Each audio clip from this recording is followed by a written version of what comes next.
qui me définit le plus, c'est d'avoir été l'ingénieur, le concepteur de la plus grande fraude et arnaque de tous les temps, qui a coûté à peu près entre 5 et 7 milliards. Moi, je parle plutôt d'une justice qui est très laxiste. Et le simple fait que tu sois devant moi là maintenant prouve que j'ai raison. C'est qu'à l'heure actuelle, est-ce qu'on punit réellement les criminels? C'est la question qui va se poser. Je fais pas genre le paternel, pas du tout, hein, t'as l'âge de mon fils. Je suis pas du tout. C'est ce que tu viens de faire du coup. Mais Non, non, mais je le fais pas, c'est pas ça que je veux te dire, mais. Alors oui, ce système t'a sauvé, donc forcément, tu ne peux que le défendre. Non, parce que sinon, tu ne serais pas devant moi. Non. Il y a quelque chose que j'ai vu il y a pas très longtemps sur toi, un tweet, que tu ne toucherais pas Gisèle Pellico, même avec un mandat de huissier ou un truc comme ça. Non, en fait, Donc tu essaies de faire une graduation au niveau des viols, c'est à peu près comme les meurtres. Tu essaies de graduer les meurtres, c'est ça? Ça aurait été très drôle qu'il fasse partie de cette commission où tu as quitté. Et je pense que vu son tweet, il n'aurait pas eu beaucoup d'arguments contre moi. Coucou tout le monde. Aujourd'hui, nous sommes avec le grand et l'unique Alexis Chens. Enchanté. enchanté, Alex. Et on nous a beaucoup reproché sur le niveau des intervenants, même si je trouvais qu'ils étaient pas mal. Donc on a fait venir Grégory Zawi. Si vous ne le connaissez pas, Grégory Zawi, c'est le cerveau de l'escroquerie. Excusez-moi, l'escroquerie de la taxe carbone. Bonjour Grégory. Bonjour, Chélie. Comment vas-tu? Ça va très bien, merci. Est-ce que tu peux un peu nous raconter ce que tu es en quelques mots? Ce que j'ai été, Oui, ce que tu es, enfin ce que tu ce que es. j'ai été, voilà. Déjà, merci de me recevoir, Alex. C'est Avec sympa. plaisir. Merci pour le compliment au niveau du niveau. C'est pas peut-être très sympa pour les autres, mais. C'est pas Mais moi, bon, c'est je suis désolé. les internautes. On est Mais très bon. honnête ici. Non, je sais, non, mais on va essayer de. Enfin, je suis pas en concurrence, mais ça peut être un peu gênant d'avoir cette image-là. J'espère de ne pas décevoir le public et Alex. Et qu'est-ce que je peux vous dire? Bah écoutez, voilà, oui, effectivement, ce qui me définit le plus, c'est d'avoir été l'ingénieur, le concepteur, selon les dires de la justice, de la plus grande fraude et arnaque de tous les temps, tout pays confondu, qui a coûté à peu près entre 5 et 7 milliards à l'État français sur une période très courte, ça a duré 16 mois.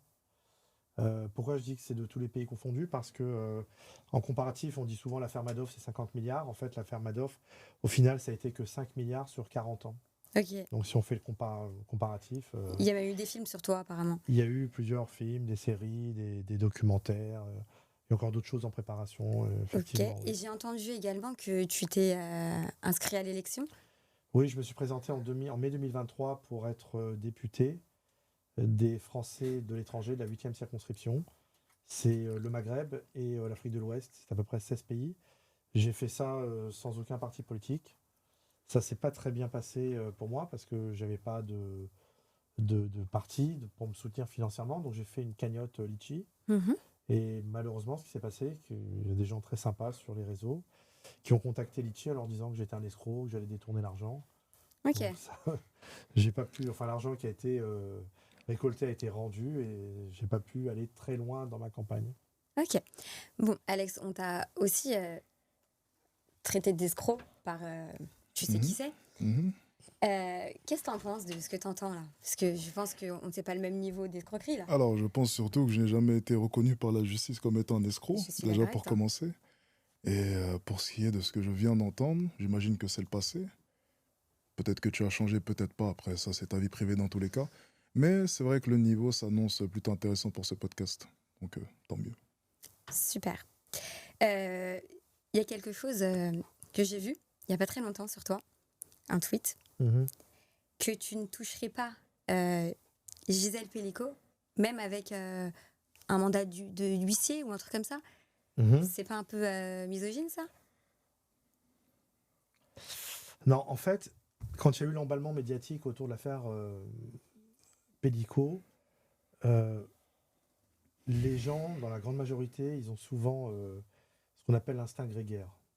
Qu'est-ce qu'est l'instinct grégaire? C'est quand, par exemple, vous voyez un attroupement, une foule, pour X ou Y raison, des fois sur le périphérique, quelqu'un qui tombe en panne ou une moto par terre, ou même des fois une altercation dans la rue, une bagarre, et vous avez un mouvement de foule, les gens, ils y vont, ils savent pas pourquoi ils sont attirés, et ils y vont parce qu'il y a déjà une foule pour voir ce qui se passe. Mais on Bah, parle moi, quand je même suis, d'un moi, je suis pas... viol. Pardon? On parle quand même d'un V.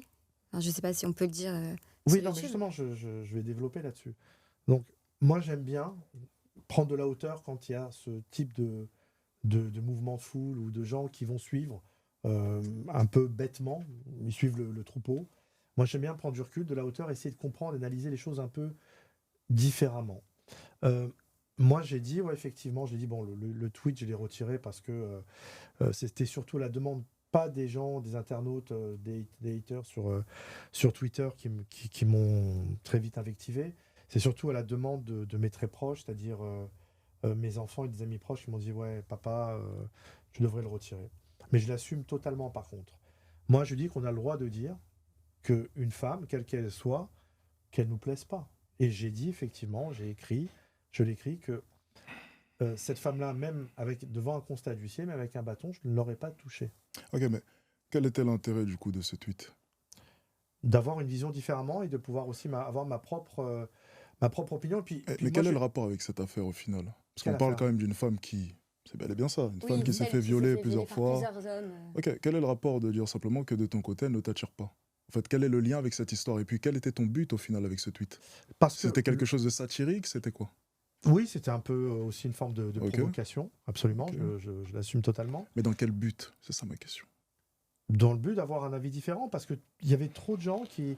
Et puis, je En quoi- trouve mais ça... ma question, c'est en quoi est-ce que ça apporte un avis différent? Tu aurais par exemple dit, pour l'instant, Mhm. je n'estime pas que cette femme est une victime, on aurait pu en parler. Ça aurait amené quelque chose de différent. C'est, même dans une affaire qui est autant médiatique, je ne me prononce pas pour l'instant et j'attends une décision de justice. On aurait pu tous en débattre, aucun souci. Mais quel est l'intérêt du coup de simplement nous dire, cette femme-là ne t'attire pas sexuellement parlant? Ben parce que mon droit à la liberté d'expression, tout simplement. Ok, simplement cela. Et d'autre part Bon, aussi, c'est la carte facile, ça au quand même. moment... Non, non, pas du tout. Au moment... Parce qu'aujourd'hui, c'est quelque chose qui se perd. Au moment où je l'ai dit, c'était Mhm. pendant le procès. Et moi, aujourd'hui, je persiste à penser et à dire que effectivement, il y a un tas d'hommes, malheureusement, enfin, pour cette femme, qui est une vraie victime aujourd'hui, qui ont été reconnus coupables de viol. Mhm. Certains ont fait appel, donc ils ont le droit encore à la présomption d'innocence. Euh, je pense pas que ces hommes-là, dans un contexte hors, comme il a été établi par le mari de Madame Pellicot, Mhm. qui fait c'est une espèce de jeu sexuel assez pervers et pernicieux, je pense pas que ces hommes-là, dans un autre contexte, ça aurait été des violeurs. Moi, j'ai côtoyé, parce que j'ai quand même passé 5 ans en prison, j'ai côtoyé des vrais violeurs. Et c'était quand même des profils, mais des vrais violeurs, c'est-à-dire Ok, des donc gens tu fais une qui ont fait des différenciation dans le agressions. vol, dans Voilà, le viol, je pense pardon. qu'ils ont été reconnus coupables, ok, d'accord. Mais je pense pas que dans un autre contexte, Ok. ce soit des violeurs. Ok, juste, je vais revenir par rapport à ton argument de la liberté d'expression. Je trouve que c'est un peu Mhm. l'excuse facile. Je ne suis pas contre la liberté d'expression, attention, je dis simplement que c'est l'échappatoire facile lorsqu'on ne sait plus quoi dire. Ensuite, pour revenir à ce que tu viens de dire, par rapport à ces hommes apparemment qui n'ont pas réellement violé selon toi, ou même c'était un viol qui était différent, donc tu essaies de faire une graduation au niveau des viols, c'est à peu près comme les meurtres, tu essaies de graduer les meurtres, c'est ça? Non, je dis que pour ces gens-là, je pense Donc pas tu qu'ils penses ont... qu'ils sont moins violeurs qu'un autre, c'est ça? Je pense qu'ils sont pas violeurs, ce sont pas des agresseurs qui auraient agressé une femme Ok, je vais simplifier ma délibérément question. Est-ce que ce sont des violeurs? Aujourd'hui, oui. Pour ceux qui sont reconnus coupables et qui n'ont pas fait appel, la justice l'a dit, moi je m'en remets aux décisions de justice, complètement. Donc ce sont des violeurs? Oui. Ok, on est d'accord. C'est au moins ça. On Ah est oui. tous d'accord que c'est des violeurs. On est tous d'accord Ok. sur ça. Et quand je t'ai posé la question sur qu'est-ce que tu voulais parler avec Alexis Chance, tu m'as parlé du féministe à géométrie variable. Mhm. C'est-à-dire, je t'écoute. Bah, c'est-à-dire que le groupement, je trouve, des féministes, elles ont un discours qui ne s'adresse pas en fait à toutes les femmes. Il y a Ok. une forme ça géométrie variable, tout à fait, il y a des castes. Donc tu penses que Mhm. ça t'adresse pas à toutes les femmes, c'est ça? Ouais, elles sont pas sincères dans leur démarche. Pour moi, c'est du marketing. Et c'était quoi le but De de ces femmes-là, alors, dans ce cas-là? Bah, de toute façon, je pense que le but final, c'est de pouvoir faire parler d'elles. Il y a quand même des intérêts économiques très importants aussi derrière, des enjeux économiques, politiques aussi. Donc, il y a de la récupération derrière par d'autres partis. Mais c'est là où il y a des limites, parce que quand un parti fait de la récupération, si dans le parti adverse, ça concerne des femmes d'autres origines, par exemple, elles ne vont pas elles vont pas aller au bout de leur sincérité. Ok. Tu penses quoi, Alex, sur ça?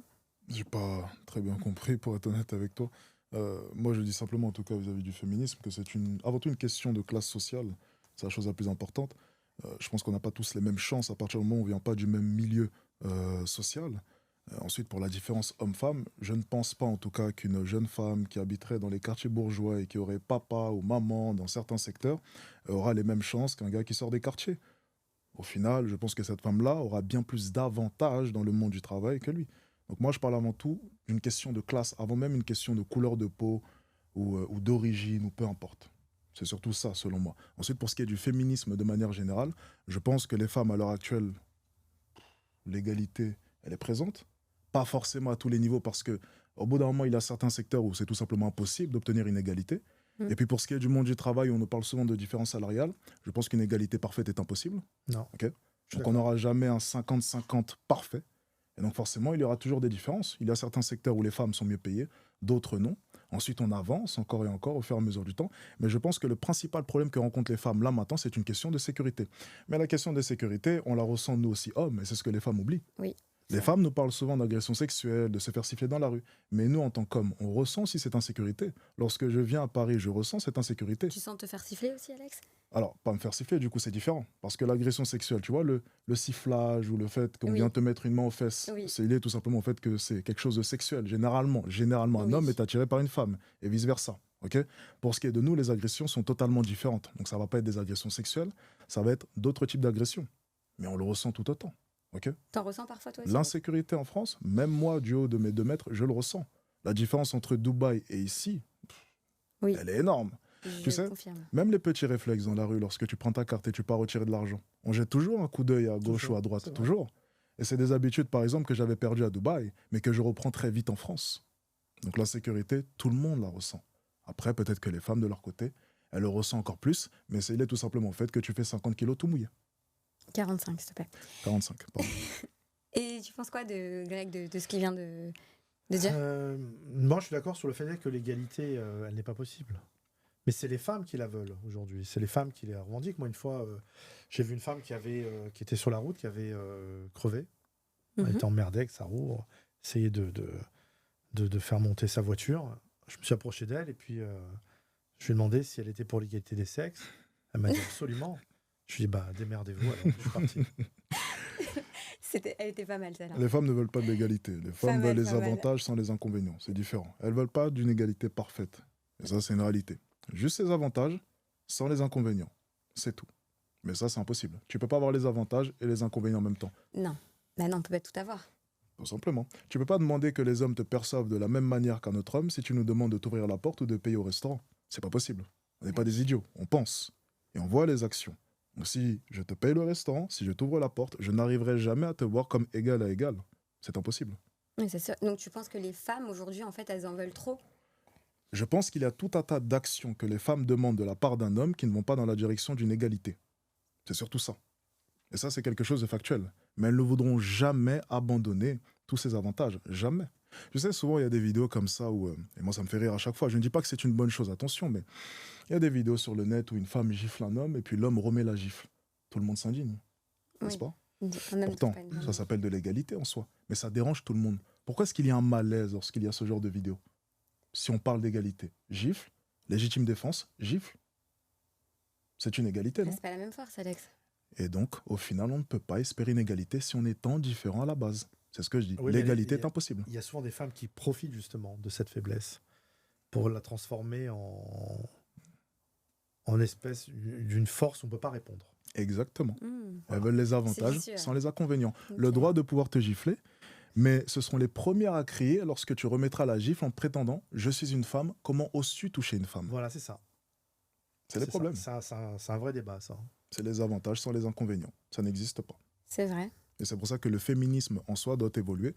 Elle ne devrait pas viser l'égalité, mais l'équité, tout simplement. Accepter leurs faiblesses, accepter que nous ne serons jamais égaux et avancer, tant bien que mal, tout simplement. Ok. Alex, Greg, du coup, devait faire partie des députés. Ça aurait Mhm. été très drôle qu'il fasse partie de cette commission où tu as quitté.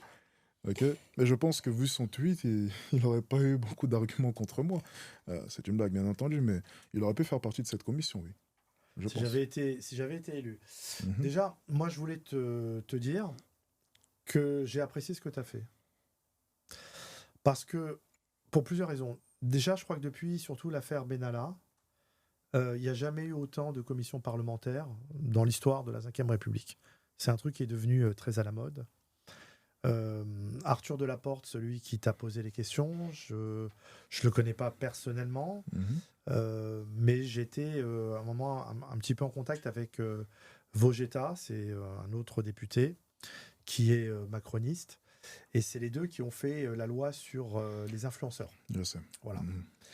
Et cette loi-là, elle a ses limites. Pourquoi ? Il y a très peu de gens qui le savent et qui le disent, c'est que une grande partie de la loi, il n'y a pas eu encore les décrets d'application.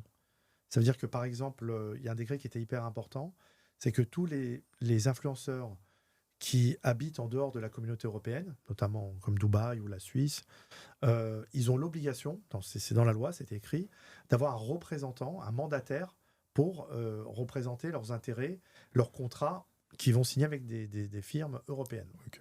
Ce décret-là n'est jamais rentré en application. Ça veut dire qu'aujourd'hui, ils peuvent toujours continuer depuis Dubaï ou n'importe quel autre pays en dehors de la communauté européenne à pouvoir contractualiser et faire un peu tout et n'importe quoi. Si tu veux, toutes ces commissions-là, moi que j'ai un peu suivies, ils sont rentrés dans un jeu, les députés, où ils se sont pris un peu pour des magistrats instructeurs. Et le pouvoir judiciaire, ça doit rester quand même le pouvoir suprême. On parle de quand même...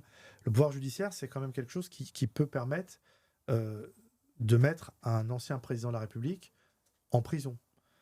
Les députés, aujourd'hui, moi, j'ai passé des heures et des heures dans les cabinets des magistrats instructeurs les plus fins limiers de France en matière économique et financière. Donc, je sais exactement comment ça fonctionne. Et j'ai beaucoup trouvé dans leur façon d'interroger les gens, d'essayer de vouloir leur ressembler et de se donner ce pouvoir qu'ils n'ont pas. Et ça me choque et ça me déplaît beaucoup. Et la manière dont tu as réagi, moi, j'ai beaucoup apprécié. Et je ne suis pas le seul. Il y a beaucoup de gens que je connais d'un niveau intellectuel assez élevé, notamment des avocats et quelques magistrats, qui ont apprécié ton geste. J'ai apprécié aussi mon geste. On a tous apprécié, je crois. Je pense que... Alors, le mot diffamation, du coup, ne s'emploie pas à ce qu'il essaie de faire, parce que c'est des propos que j'ai tenus. Donc la diffamation n'est pas un terme que je devrais employer, mais c'était hors contexte. Okay. Donc, essayer d'isoler une de mes phrases, c'est toujours assez compliqué. C'est quelque chose que je n'ai pas apprécié. Et le fait qu'il s'enfonce, en fait, dans ce jeu-là, alors que j'avais fait la démarche de venir à cette commission, j'ai essayé de respecter cette commission. J'avais pris mon petit tupperware de tomates cerises. J'avais enfourné mes lunettes, prêt du coup à répondre aux questions, et voir du coup que cette commission d'enquête était en train de tourner en un jeu plus que ridicule. J'ai préféré simplement partir parce que je ne voyais pas ma France, je ne voyais pas la République française.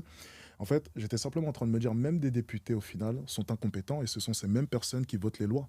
Et c'est ça que j'ai trouvé très inquiétant, c'est voir des députés qui créent une commission d'enquête et ne sont même pas foutus.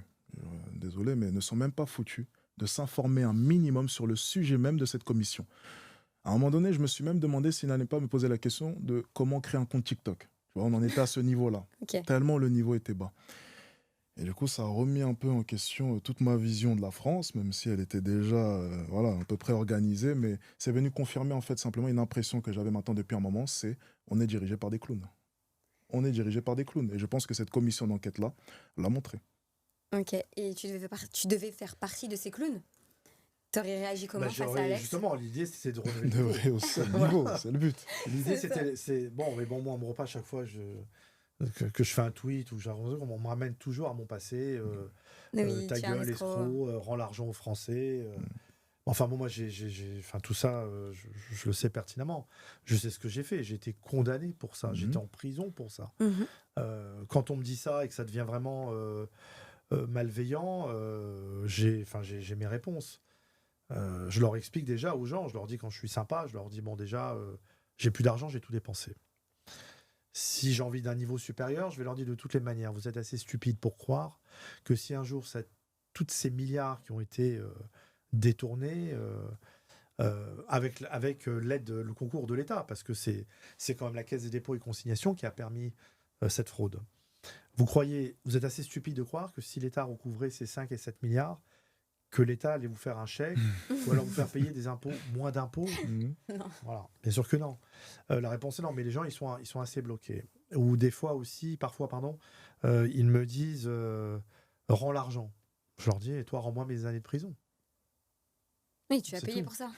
Maintenant, d'être député, moi, si tu veux, aujourd'hui, on voit beaucoup en politique, ça, je ne vais pas te l'apprendre, des gens qui sont mêlés dans les affaires financières. Des détournements d'argent, des prises illégales d'intérêt, des choses comme ça. Moi, quand je me suis présenté, j'ai dit tout simplement, moi, j'ai fait le chemin inverse. Je suis un peu Et comme le comment ça saumon qui remonte la rivière à contre-courant. Si je rentre en politique, c'est pas pour faire des magouilles, je les ai déjà faites et à un niveau que personne pourra atteindre aujourd'hui et plus tard. Donc, c'est vraiment pas pour faire des magouilles, c'est pour essayer d'apporter notre vision des choses, d'apporter cette intelligence qu'on me prête et d'être utile à l'État français et au peuple français surtout, avant tout. Pas pour le salaire non plus, parce qu'avec tout l'argent que je dois, il me serait saisi à 90%. Donc ça ne sera pas non plus pour le salaire de député, mais ça serait vraiment pour essayer d'apporter quelque chose d'intelligent à la France, Ok. de pragmatique. Intéressant. D'ailleurs, mon parti qui est créé, mais qui n'a pas encore en fonction, il s'appelait l'EPP, le Parti des pragmatiques. D'accord. C'est le mot que je préfère dans la langue française, dans sa définition, dans ce qui le définit. Ok, intéressant. Et j'ai une question à te poser, étant donné que j'étais en tournage ce matin. C'est la question que j'ai posée à quelques personnes. Que penses-tu de la situation en France, tu vois? Pour moi, elle est catastrophique. Le macronisme, ça avait l'air bien au départ. C'était un jeune président. Tout le monde y a cru. Moi, le Un premier. vent de fraîcheur. Voilà. Mhm. Moi, le premier, j'y ai cru. Et aujourd'hui, on s'aperçoit que je trouve qu'il a fait beaucoup de mal à la France. Et je trouve que le déclin de Macron, il est arrivé au moment de l'affaire Benalla. C'est-à-dire que ses opposants, ils se sont dit... Alexandre Benalla, je le connais personnellement. C'est quelqu'un que j'apprécie beaucoup. C'est un très gentil garçon, très intelligent, extrêmement intelligent. Mais je pense que ses adversaires politiques se sont dit à ce moment-là, il y a une faille dans le système de Macron, l'Élysée, le pouvoir, et on va s'y engouffrer. Et quelques semaines après, on a eu les Gilets jaunes. Et à partir de là, ça a été une forme de Bérésina. Et quand tu vois, par exemple, Macron qui s'est fait gifler, pas par sa femme, je parle avant, il y a eu un précédent, plus récemment par sa femme, il rattrape le coup en disant que c'était un chahutage. C'est à l'image un peu de la situation. Voilà, je trouve qu'il y a aussi un truc que je regrette énormément, je pense, qui est très mauvais pour la jeunesse d'aujourd'hui, c'est le fait d'avoir, mais ça c'est Chirac, c'est pas la faute de Macron, c'est le fait d'avoir enlevé le service militaire. Mhm. Le service militaire, je pense que c'était quelque chose de très bien pour la jeunesse, qui était un peu perdue quand ils arrivaient à la vingtaine, de pouvoir les cadrer, leur donner un but, leur apprendre le civisme, ce que la France, leur donner même un métier pour certains. Il y en a qui ont fait des carrières.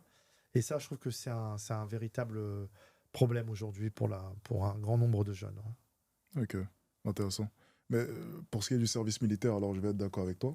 Je pense que c'est quelque chose d'important pour un jeune. Mais je pense que les problèmes maintenant interviennent avant même l'âge pour arriver au service militaire. Oui, mais si tu veux, le service militaire peut recadrer ces jeunes qui sont partis sur... attention, l'armée, Je pense ça que rigole même pas, hein. si là, du jour au lendemain, on mettait le service militaire, je pense que les jeunes sont déjà gangrénés. Puis il y a des problèmes bien plus profonds qui arrivent bien plus tôt, je pense. Je vais te dire un truc. Moi, la première fois que j'ai mis les pieds en détention, j'avais 25 ans. J'étais le plus jeune, j'étais à la prison de la Santé, je ne suis pas resté longtemps, je suis resté un mois. J'étais le plus jeune de la prison. Il y avait ce qu'on appelle que des anciens.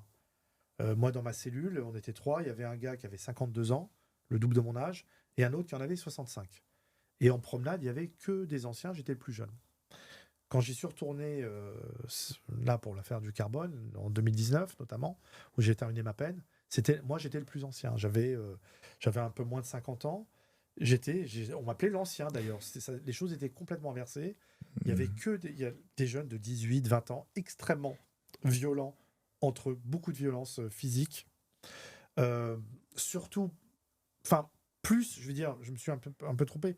Il y a la violence entre eux, mais la majorité de la violence, c'est surtout entre les jeunes et l'administration pénitentiaire. C'est entre tout ce qui représente l'autorité. Et ça, j'ai été choqué de voir qu'il y a eu autant de jeunes aujourd'hui, là, dans les années 2020, en détention, parce qu'on ne sait pas ce qu'ils vont devenir. Ça va monter crescendo. Surtout qu'en prison, le système des prisons françaises aujourd'hui Bon, Darmanin, il s'est réveillé, il veut faire un peu autrement. Tous les délits et les criminels sont mélangés. Mhm. Il n'y a pas de séparation. Mais est-ce que ça, c'est pas un peu lié à ce système qui est extrêmement laxiste? Enfin, je vais être un peu insolent, je suis désolé, mais l'escroquerie, c'était combien de milliards à peu près? Entre 5 et 7 milliards. Ok. Il y a eu une affaire à peu près similaire en Chine ou en Asie, non? Où la femme a été condamnée à mort carrément. C'était combien de milliards?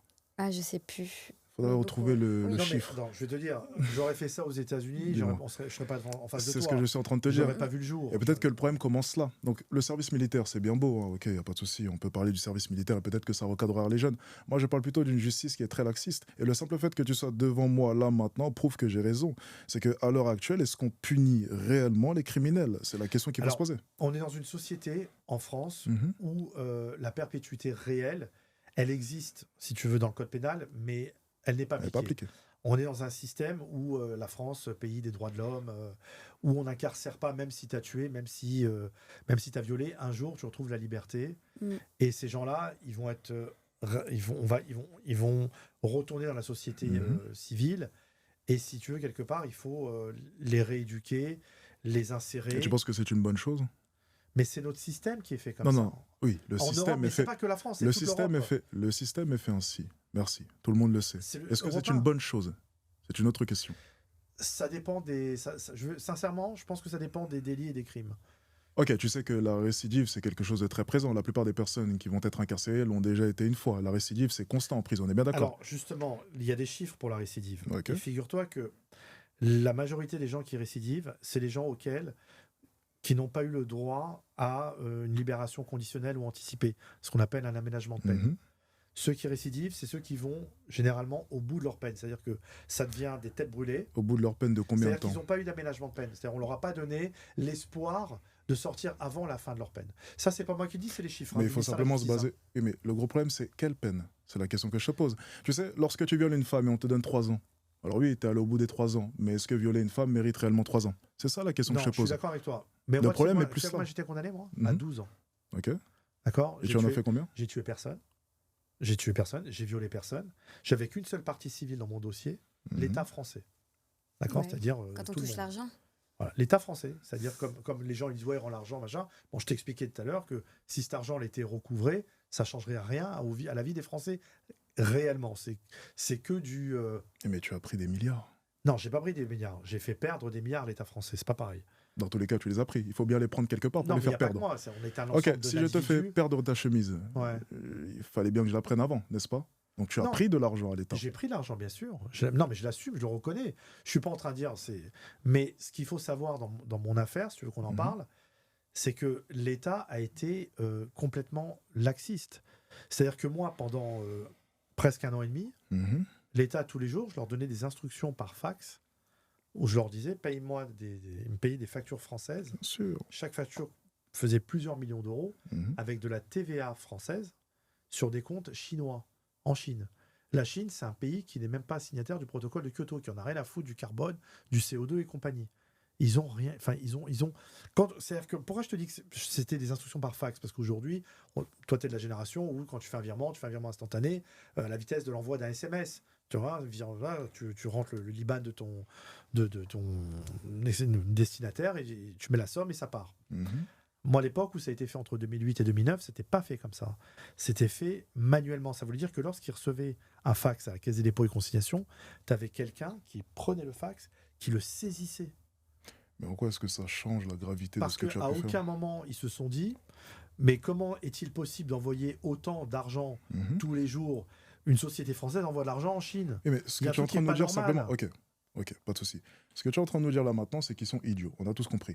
Et Ils c'est la l'ont- même ils chose l'ont avec les été. grands groupes. Tu sais, ce type l'ont d'escroquerie existe encore là maintenant. C'est les grands groupes, généralement, en recevant une facture, ils payent, sans savoir. C'est vrai. 10, 15 000, 20 000. Je m'y connais très bien à ce niveau-là. Alors, ok, nous dire simplement que l'État était idiot, c'est bien. Mais ma question, c'est est-ce que tu méritais 12 ans? Oui, Ok? oui. Et tu penses que 12 ans, c'est simplement suffisant pour ce que tu as fait ou bien penses-tu, Non, en je étant pense- je vraiment pense- je honnête pense avec toi, que tu méritais peut-être mais plus? le système dans lequel on vit, Mhm. tel qu'il est fait en Europe, parce que c'est le système européen en général Mhm. qui est comme ça. Tu sais, je vais te dire un truc. Tu sais qu'en 81, t'étais Mhm. pas né, Oui. il y a eu l'abolition de la peine de mort. Mhm. On a prêté ça, effectivement, c'était Robert Badinter qui était garde des Sceaux à l'époque, qui avait plaidé pour enlever la peine de mort. Mais en fait, ce que peu de gens savent, c'est que pourquoi ça a été voté? Parce qu'il y avait la construction européenne. Et dans la charte de la construction européenne, pour faire partie de l'Union européenne, il ne fallait pas qu'il y ait de peine de mort. C'est-à-dire que l'Union européenne, telle qu'elle a été construite, constituée encore aujourd'hui, tous les nouveaux pays qui rentrent, il ne faut pas qu'il y ait dans sa constitution la peine de mort. Parce que l'Europe, elle se veut humaine à l'égard des Européens. Elle veut se différencier du système américain, qui est un système démocratique aussi. Je ne parle pas des systèmes de la Chine, les pays extrêmes, mais c'est-à-dire que ça fait partie du système européen. Mais en quoi est-ce que ça vient appuyer ta réponse? Ça répond pas Non, du mais tout à c'est ma pas question- question. Non, mais c'est pas une question de ma réponse. C'est que le système. Mais alors, si tu veux, il faut Mais faire justement, en fait, tu es en train de défendre le système qui t'a sauvé, je le comprends, mais je suis en train de te dire que c'est ce même système qui crée la violence en France et qui fait que lorsque tu es retourné en prison en 2019, il y avait énormément de jeunes. C'est que ce que tu dois comprendre là maintenant, c'est que ce système n'est pas bon. Ce système ne punit pas réellement. Ce système encourage la récidive. C'est ce que tu dois comprendre. Alors oui, ce système t'a sauvé, donc forcément, tu ne peux que le défendre, Non, parce il que m'a- sinon, tu ne serais pas devant moi. Non, il m'a pas. Mais la vérité, c'est qu'un jeune homme, en violant une femme là maintenant, pour bonne conduite, sort au bout de 2-3 ans. Voilà, c'est chose que je peux te dire, c'est que j'ai fait moins de prison que Bertrand Cantat. Je pense sincèrement que tu aurais dû rester en prison, déjà pour commencer. Ah, mais ça, c'est ton problème, tu as le droit de le penser. Je peux Je comprendre. suis simplement en train de te dire Non, le mais j'ai système pas- qui permettrait de faire en sorte que la moi, France aille mieux. Moi, je t'explique, mais c'est pas la France, ça fonctionne pas comme ça. Alors, Constitutionnellement, bien dans son- entendu, dans la son France ADN, ne elle est pas- fonctionne pas comme ça. C'est et pour ça l'Europe qu'on est en non train plus. de débattre là-dessus. C'est exactement pour ça. C'est-à-dire que toi, Je ne suis pas en train de te dire qu'il faut forcément changer. Je ne suis pas en train de te dire que demain elle changera. Je suis en train de te dire, est-ce que ce système est bon? On est en train de questionner le système. On n'est pas en train d'essayer de le changer. On est dans un sous-sol, en plein Paris. On ne va pas changer le système. On est en train de débattre de celui-ci. Ma question, si tu es honnête, est-ce que tu ne penses pas que ce système, justement, qui t'a jugé très légèrement, selon moi, encourage au final la criminalité en France? C'est une simple question. moi, personnellement, en Mhm. ce qui me concerne, Non. moi, j'étais Non, vacciné. pas toi, justement. Moi, j'étais vacciné. Est-ce que tu ne penses pas que ce système-là, justement, encourage la criminalité en France? C'est ma question. Ça dépend. Ça peut pas être général. Mais peut-être que tu l'aurais pas fait s'il y avait 40 ans de prison. Peut-être que tu t'avais dit, bah laisse tomber. Ou peut-être qu'il l'aurait fait. Mais la regarde, aux question qui- États-Unis, ils ont la perpétuité réelle et les gens, ils font les cons quand même. Donc ça ne marche pas. Alors, les États-Unis, quand même, c'est un sujet Non, mais où le c'est- port c'est- d'armes. Je pense que les Non, États-Unis, mais- c'est un peu le mauvais exemple. Prenons un pays, Mais prenons non, un mais pays ça- comme. Prenons Singapour, prenons Dubaï, donc les Émirats de manière générale. Ouais, c'est très- On peut parler aussi du Japon, de la Chine. Bref, prenons tous ces pays-là, ok? Où, du coup, au niveau des lois, c'est quand même très Moi, très je peux te dur. dire, j'ai le fils de quelqu'un qui m'est très proche, Mhm, qui est rentré en détention à Dubaï à l'âge de 19 ans mhm. et qui vient de sortir là. Il a fait 5 ans plein. Parce qu'il a décaissé une somme d'argent en espèces dans une banque pour blanchiment. Mais là-bas, il n'y a pas de justice.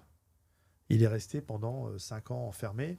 Je connais quelqu'un qui a fait 1 mois de détention à Dubaï pour un défaut d'assurance. Je sais pas, t'as envie de vivre dans ce type de société? Moi, J'ai non. envie de vivre dans un pays où on punit réellement les gens, c'est tout. Lorsque ma famille, lorsque femmes, peu importe, mère, petite sœur, lorsqu'elles peuvent marcher tranquillement dans la rue en sécurité, lorsque tu sais que tant que tu restes vraiment dans le droit chemin, tu n'auras rien, il ne t'arrivera rien, je veux d'un pays comme celui-ci. Alors oui, bien entendu, au niveau des punitions, il y a débat. Peut-être que tu es en train de me donner des exemples où ce n'était pas nécessaire, mais je veux en tout cas d'un pays qui punit réellement les personnes qui ne respectent pas la loi. Alors, tu sais quoi, le seul pays aujourd'hui, peut-être, où ça fonctionne, Mhm. et encore, ils incarcèrent à tout va, même des gens, des innocents apparemment, c'est le Salvador. Le Salvador, c'est très récent quand même. C'est récent. C'est un système qui est en train d'être testé. C'est un système, enfin, je sais pas. C'est pas le bon exemple, je pense, Salvador. Non, mais c'est le système où on incarcère et la personne sans Le plonger ta clé. Salvador, c'est très récent. On Non, n'a mais pas c'est encore vrai. assez de recul par rapport au Salvador pour nous dire est-ce que c'est une bonne ou une mauvaise Mais chose. il n'y a plus de C'est criminalité. extrêmement Ils en récent. ont plus. Mais parlons Mais de il y a un Dubaï tas alors. d'erreurs judiciaires. Parlons de Dubaï alors, où j'habite. Tu en penses Moi, quoi? Dubaï, le système judiciaire, pour moi, c'est un des pires qui puisse exister. Ok, pourtant une femme ne se fait pas violer dans la rue. Moi, Au je moins me une sens- femme peut se promener tranquillement. Ouais, non, Tu étais si à tu veux, Dubaï il y a non, pas mais si longtemps mais que ça? quand tu vas Oui. faire la justice, moi, de mettre quelqu'un pour un défaut d'assurance 30 jours, je trouve pas ça bien. Mais en tout C'est- cas, moi, je me suis sentie en sécurité à Dubaï. Par rapport à mais- ici, j'ai même laissé mon téléphone. Je l'ai retrouvé 1 heure après, tranquillement. Oui, parce Au même qu'ils endroit, ont... dans En une fait, chaise. ce que j'essaie de te faire comprendre, c'est que, bien entendu, il y a des nuances. Peut-être que dans les exemples que j'ai te donnés, tu trouves ça trop extrême. Mais je pense qu'il y a un juste milieu à trouver, tu vois. Et je pense que c'est très important. Parce que l'être humain, parlons juste du Covid. Regarde, tu vas comprendre l'exemple. Le Covid, c'est quoi? C'est l'État français qui nous donne des conseils. Restez un peu plus chez vous. Faites attention. Des consignes. Et même. au bout d'un moment, oui, C'est c'était bon. même des ordres au Ouais, bout des d'un ordres, moment. ouais, des ordres. Et Des ordres. l'ordre au final, c'était quoi? On reste à la maison. Et personne ne sort. C'est qu'au bout d'un moment, l'être humain, tu ne peux plus lui donner le choix. C'est-à-dire que tu prends 100 hommes. On va tous penser différemment. Il y aura des violeurs, il y aura des hommes bons, il y aura des tueurs, il y aura de tout.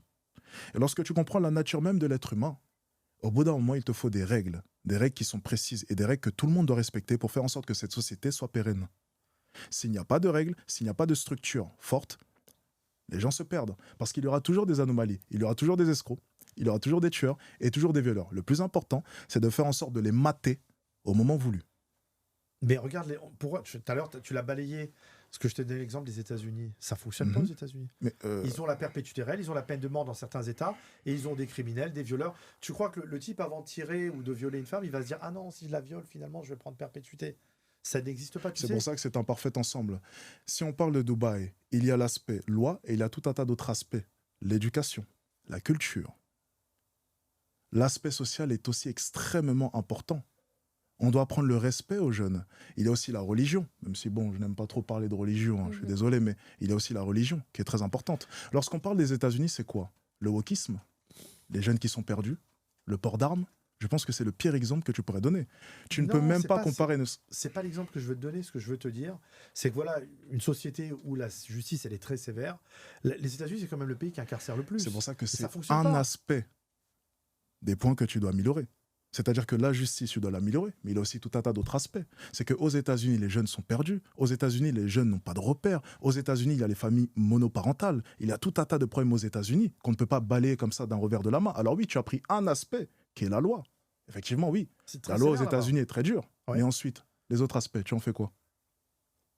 C'est-à-dire lesquels? Lesquels tu parles? Famille monoparentale. Il faut en parler.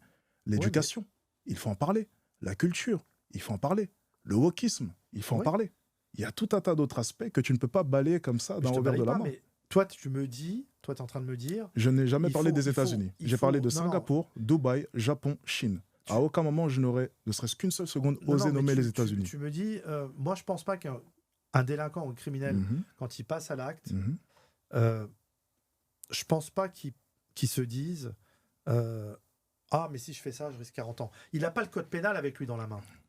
Tu vois, moi, je l'ai eu en prison, tu vois, quand je me suis retrouvé en détention, je me suis fait rentrer le code pénal et le code procédure pénale, dernière version, Mhm. et je l'ai étudié pour comprendre. Ok. Et tu sais, le code pénal, à aucun moment, il te dit, il est interdit de faire. Mhm. Il te dit juste que si tu fais, voilà ce que tu prends. J'ai une Et tu question te fais du coup à te attraper. poser. Oui. Ok, on va aller dans ton sens. Ouais.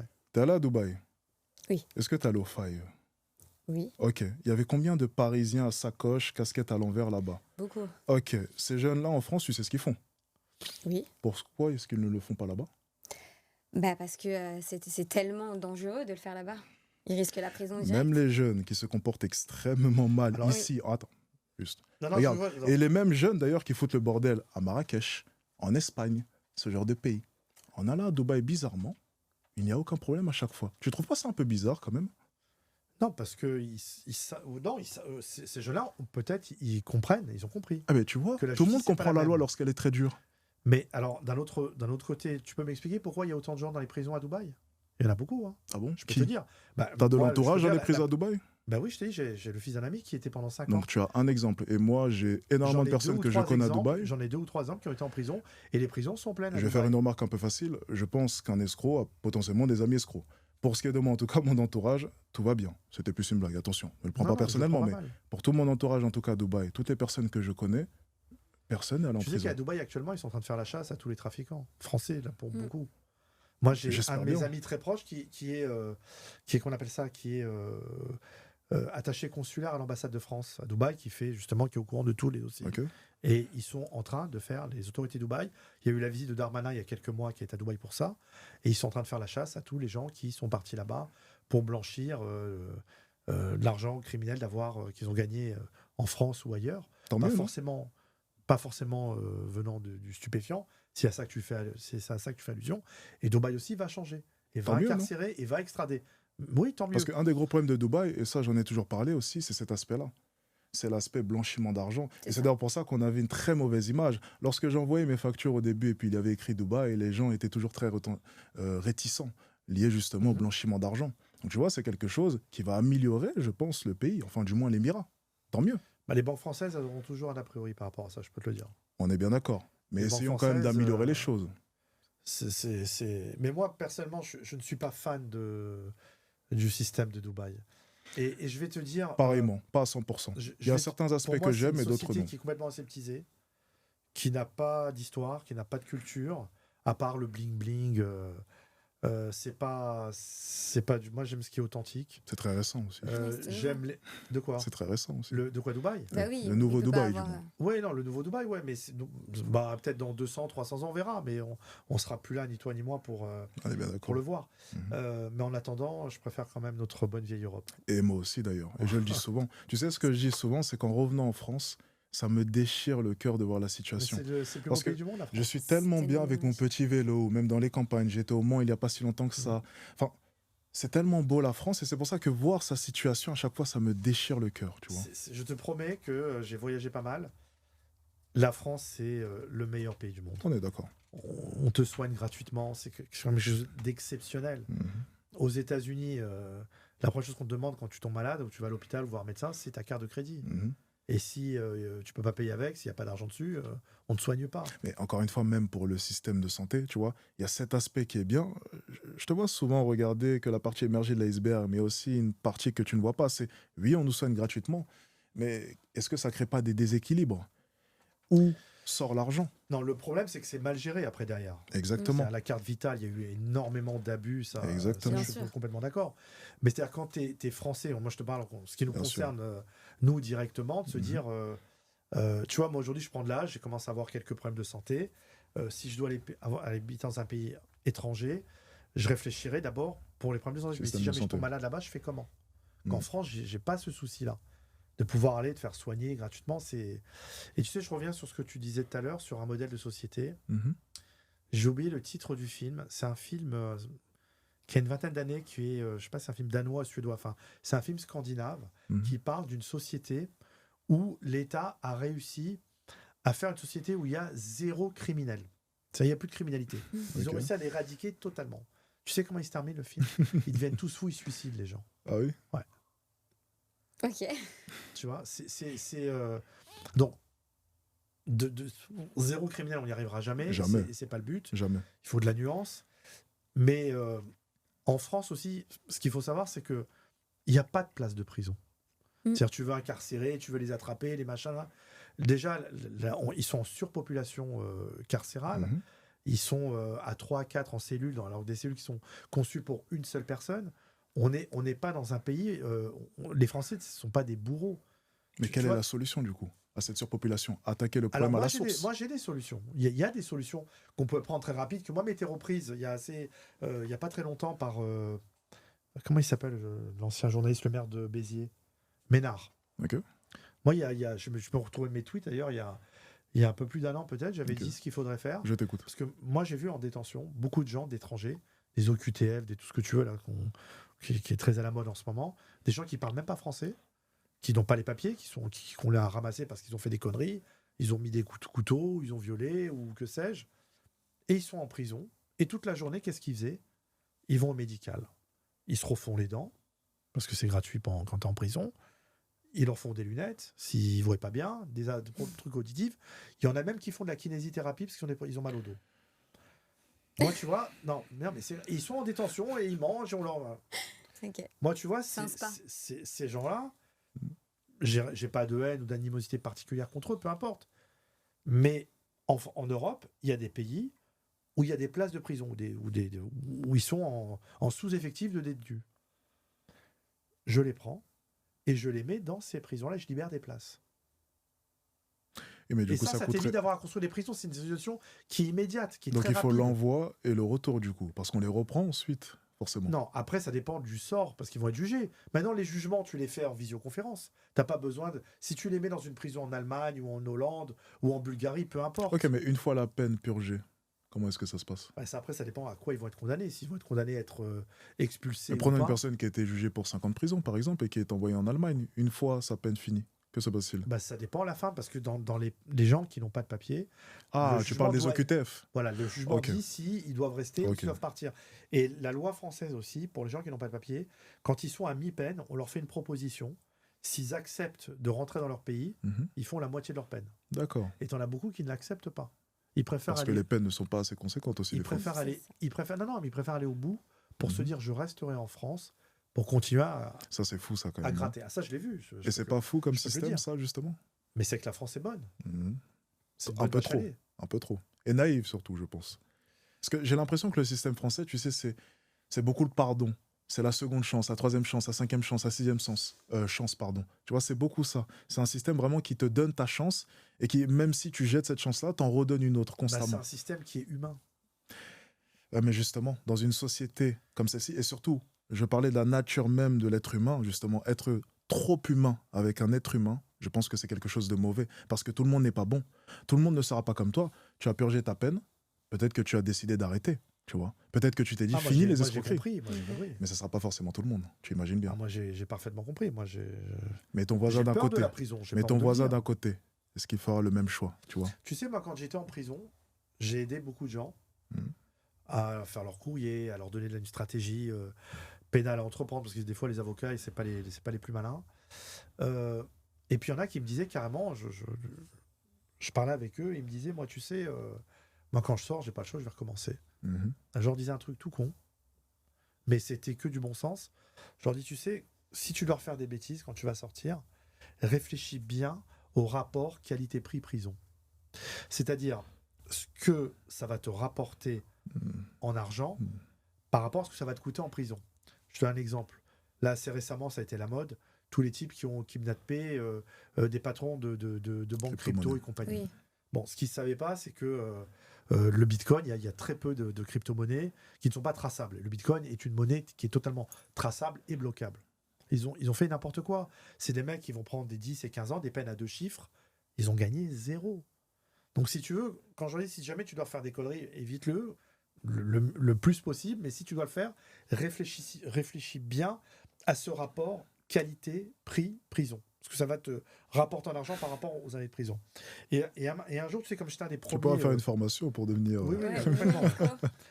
Non, ou éviter certains pièges, ou Mm. de la stratégie pénale, tout ça. Un jour, j'étais assise en plein été, et comme j'étais un des premiers qui a été incarcéré à la santé 2.0, je connaissais les dossiers, tout le monde, leurs histoires. Et ils tournaient comme ça en prison, je les regardais tous, et je me suis dit, mais en fait, moi le premier d'ailleurs, le dénominateur commun des raisons pour lesquelles tous ces individus ils sont là, c'est l'argent. Chacun, je parle pas des viols et ça c'est encore ça, je mets ça à part, mais je dis 90% des gens que je voyais autour de moi, Mhm. seulement chacun il y va avec ses moyens, avec l'éducation qu'il a eue, de là où il vient. C'est soit des vendeurs de drogue, soit des gens qui ont fait des arnaques aux cartes bancaires, soit de l'escroquerie de bas étage. Mais la finalité de tout ça, c'est la raison de tous ces mecs-là qui sont là, c'est l'argent. Chez les femmes, c'est différent. Tu vois, pour revenir on parlait tout à l'heure des femmes, parce que moi, malheureusement, j'ai mon ex-épouse qui a été incarcérée pendant 47 jours, dans le cadre de mon dossier. Bon, ils m'ont fait un chantage. Les femmes en prison, c'est surtout des criminels. Tu sais, en France, on différencie un délit d'un crime, ce qui n'existe pas dans les pays anglo-saxons. Dans les pays anglo-saxons, aux États-Unis, Angleterre, dès que tu as franchi la barrière, tu es un criminel. Nous, en France, on a il y a la procédure correctionnelle Ouais, oui, et la de procédure type, oui. criminelle Oui. pour tout ce qui est crime de sang, les braquages, dès qu'il y a des armes et tout. Et ben, chez les femmes en France, la grande majorité, ce sont des criminels, D'accord. contrairement aux hommes. C'est souvent Ok. des histoires des femmes qui un jour pètent un plomb, elles tuent leur mari parce qu'elles en ont eu marre d'être battues, Mhm. ou elles tuent leur enfant pour malheureusement des raisons horribles. C'est complètement différent. Et récemment, je regardais un documentaire. C'était un formateur de l'armée anglaise qui formait des militaires britanniques. Et on leur apprend, c'est assez choquant ce que je veux dire, hein. On leur apprend aux militaires britanniques, quand ils doivent intervenir dans le cadre d'opérations antiterroristes, s'il y a des terroristes hommes et femmes sur le théâtre des opérations, les premiers qu'il faut descendre, c'est les femmes, avant les hommes. Parce que les femmes, elles sont jusqu'au boutisme. Ah oui? Elles vont au bout. C'est dans leur formation. On leur dit, s'il y a des hommes, des femmes dans le vin, tu commences par les femmes. C'est dingue, hein? Ah, je savais pas ça. Ok. Donc on est plus folle que les autres. C'est pas pareil. Les femmes vont fonctionner différemment. Ok. Ouais, je le crois, il faudrait que j'aille regarder. Ça a mais du bon, c'est c'est pas que du intéressant. mauvais, hein. Mais C'est drôle. une femme, elle fonctionne, son métabolisme, tout. C'est vrai qu'on va toujours au bout des choses. Quand c'est dans la bonne direction, ça va, mais dans celle-ci, c'est un peu plus problématique. Ouais. C'est ça. Bah, ce sont des mamans, les femmes, elles donnent la vie. Mhm. C'est vrai. Ok. Est-ce que tu as un autre sujet dont tu veux parler, Greg? Ou enfin, je t'appelle Greg, Grégory, Non, je t'en prie. je me permets. Je sais pas, je trouve qu'on a fait un tour d'horizon assez sympa. Mhm. Et on s'est rejoint sur pas mal de choses. C'est vrai que vous êtes beaucoup d'accord sur beaucoup de points de vue, j'ai vu. Ouais. Est-ce que c'est pas par rapport à... C'est les hommes brillants, nous sommes d'accord. Des vrais hommes brillants, attention. Ok. Donc vous vous considérez comme des hommes brillants tous les deux. Moi, je le sais, toujours. T'as déjà été visiter une prison en France? Jamais. Jamais? Tu devrais. Malheureusement ou heureusement. Je Ah. sais pas trop. Je devrais pas, non. C'est Non, me mais- souhaiter du malheur, là. Non, pas toi Non, en tant que plaisante. détenu. Je pas du plaisante, tout, je non, plaisante. Non, je sais jamais. Jamais pour le Ouais. coup. Jamais. J'ai eu beaucoup de reportages, mais jamais sur place. Si un jour j'ai un... Parce que je prépare quelque chose avec les prisons, Mhm. ça te dirait de venir leur parler? On en reparlera. Ouais. Pourquoi pas? Faudrait voir. Est-ce que Avec je suis dans une d'humeur? prison. Mmh. Très drôle. Mauvais présage. C'est ça. J'espère que c'est pour la visite plus que pour autre chose. Non, Ah, mais non, c'est ça, peut-être on un peut aller leur guet-apens. parler. C'est ça, C'est faire monsieur de attention. la porte, ça, qui Mais t'a attends, envoyé. il a quand même voulu être député. Faire attention. Ah, Les je députés, sais. ils ont le pouvoir de pouvoir entrer dans n'importe quelle prison de France. Ah oui? Sans prévenir, ils ont les clés. Logique, ils votent les lois, ça Ouais. m'étonne pas. Il y a un truc que j'ai envie de savoir. Enfin, Alex a toujours dit que par rapport aux origines des gens qui sont en prison, Ouais. et c'est très drôle parce qu'il était en prison, Mhm. toi qui es en prison, Mhm. enfin qui a été en prison, pas. C'était en quoi, 2019? C'est ça. On a plus quelle origine en prison? En maison d'arrêt, Tu es de quelle origine déjà pour commencer? moi je Excuse-moi. suis né en France. Ok, Mes français. parents. Oui, je suis né en France. J'ai qu'une nationalité, je suis français. Mes parents sont nés, mon père sont décédés. Mon père est né en Algérie. Il est venu tout petit en France, il avait 9 ans. Ma mère de Tunisie, elle avait 7 ans. Et ils étaient français également. Je suis d'origine. Je suis de confession israélite, juif. Mais mes parents sont d'Afrique du Nord, oui. Ok. Et moi, je suis né ici. En prison, en maison d'arrêt surtout, Mhm. c'est là où il y a le plus de monde. Il y a beaucoup de musulmans et au De niveau Maghrébins. ethnique, black, beaucoup, black, rebeux. Mais tu sais, je vais te dire un truc, avec ce qui se passe actuellement, malheureusement. Quand moi j'étais en prison, il y avait pas, c'était bien avant le 7 octobre. Mais je pense que c'est pas révolu, ça n'a pas changé. Il y a une espèce de confraternité qui s'établit, quelle que soit la couleur. On s'en fout quand on est en prison. Mm. Que tu sois juif, noir, Ok, c'est pas ce arabe. stéréotype, tu sais, des prisons américaines où tout est. Non, en France, C'est on n'a ça. pas ça. Hmm. Non, on n'est pas du tout par ethnie. Et ça se passait. Enfin, moi, je garde encore des contacts avec certaines personnes. Et ça s'est toujours très, très, très bien passé, hein, vraiment. Hein. Il n'y a pas du tout ce truc-là, les conflits qu'il y a ailleurs, tout ça. On est, entre guillemets, des frères d'armes, quoi. On Ok, souffre j'ai ensemble. une question un peu risquée du coup à te poser. Ouais. Est-ce qu'en voyant la population des prisons, tu serais d'accord pour dire que, de manière générale, ça c'est une bonne question, ça, je devrais faire un micro-trottoir là-dessus, les Noirs et les Arabes commettent la plupart des crimes? C'est une vraie question, ça. Non, c'est ceux qui se font attraper. Ça veut pas dire. Ah, ok. Ah, Ok. donc Tu c'est les vois moins malins. Il y en a qui font C'est pire les plus mauvais. Il y en a qui font pire que bon et peut-être qui se font pas attraper. Ah, ok. C'est ceux qui se font souvent attraper, mais ça répond pas à ce que tu peux laisser sous-entendre. Ah non, c'était une simple Ouais. question. Je Ok. sous-entends rien. Pour l'instant, du moins. Ah. Mais C'était une question risquée, Ouais, ouais. t'inquiète pas, tout va bien. non, T'as bien, mais répo- j'ai pas de problème t'as- avec ça. t'as bien répondu. Non, mais je le pense sincèrement. C'était une réponse de député. Tu sais, moi, ça m'a fait marrer le jour où Cyril Hanouna, dans une de ses émissions, il avait reçu Mélenchon pour la première fois quand il face à Baba, je crois, avant les élections Ok, présidentielles. oui, ouais. oui, je vois. Et Mélenchon, il lui a dit ouais, je suis venu ici parce qu'ici, on aime les Arabes.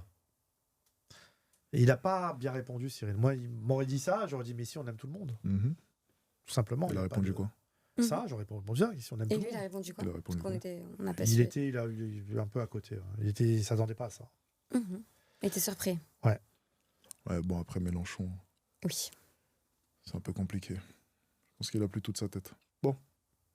Ok. Je pense qu'on a fait le tour. On a fait le tour. C'était un plaisir en tout cas. Ben, pour moi aussi. C'était Voilà. Juste, tu penses quoi de Alex, du coup?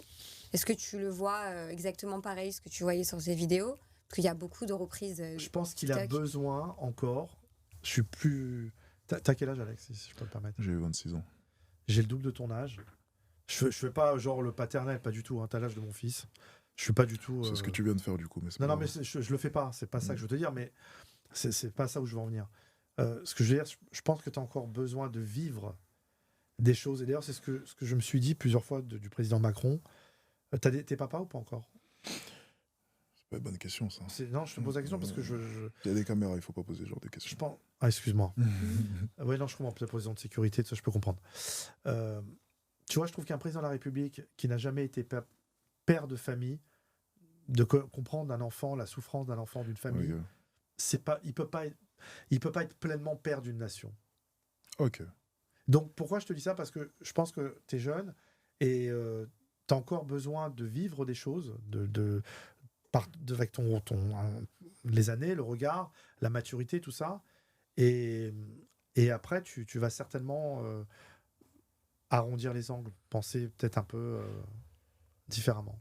Ton point de vue est intéressant, mais je pense que ça s'applique peu importe son âge. Au final, même à Mhm. 50 ans, 60 ans, je pense qu'on se polie avec le temps. Mais je pensais pas la même chose. Tu sais, moi, quand je suis rentré en prison pour C'est le ce que je viens de carbone... te dire justement. Ouais, non, quand je suis rentré en prison en 2008, 2009, en 2009, décembre 2009 pour le carbone, j'ai voté Sarkozy.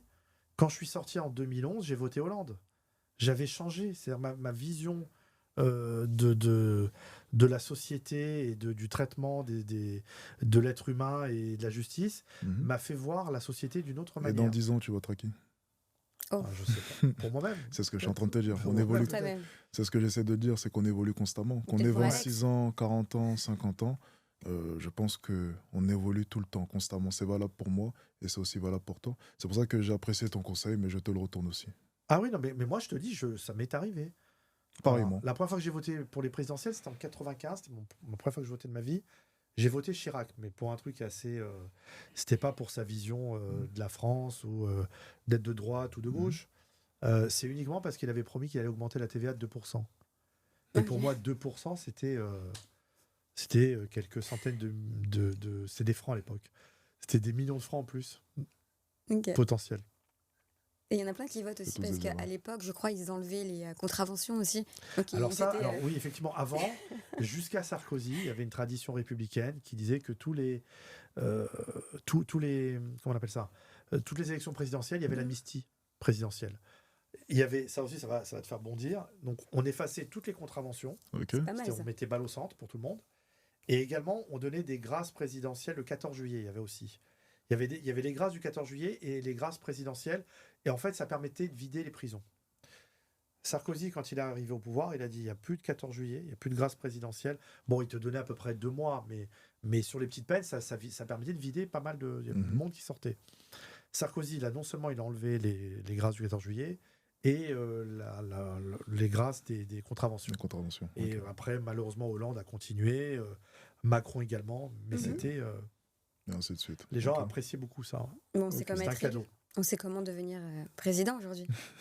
Faudrait remettre ça, Moi, peut-être que ça fonctionnera. C'est personnellement, pas je jamais. vois. C'est un peu populiste comme truc, mais c'est vrai que ça ferait plaisir au peuple. Oui, c'est sûr. Ouais, Ça j'imagine. aiderait. Bon, j'en ai pas, mais oui. En tout cas, c'était un plaisir. Merci à toi. Bah, moi aussi, Alex. Bah, c'est une fin de tournage. Merci à vous. Ciao. Merci.